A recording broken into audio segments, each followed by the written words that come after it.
Bismillahirrahmanirrahim. Uyg'ur islom tarixida o'tgan ayollarning qisqacha tarixi nomli kitobdan o'zinde.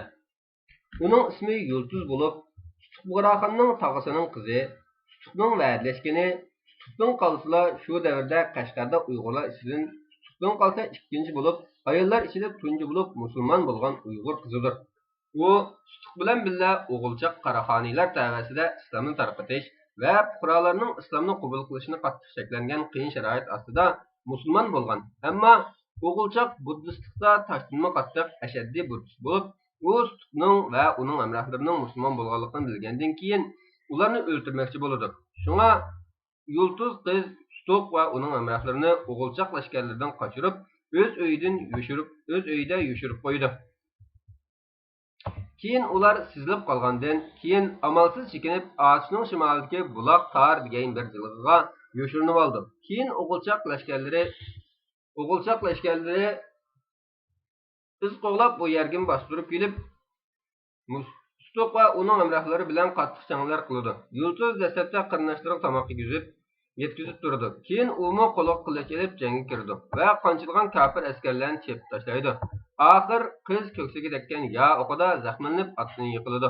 Qizning batırlashi jang qilishi va o'limi Tutuq bilan uning hamrohlariga jasorat va kuch-quvvat bag'ishlab, oxirgi jang qilib dushmanni jilg'i ichidan surib chiqadi.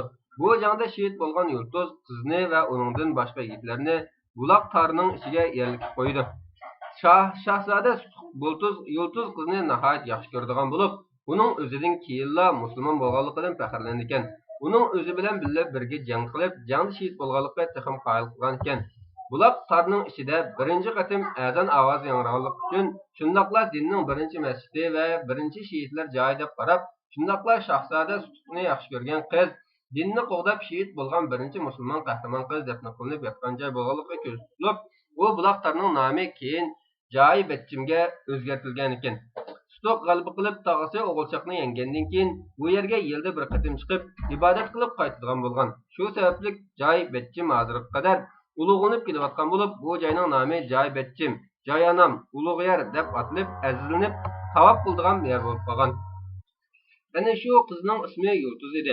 U Uyg'ur qiz ayollari ichidagi tunji ayol musulmon, tunji ayol mujohida va tunji ayol shahid bo'lgan edi.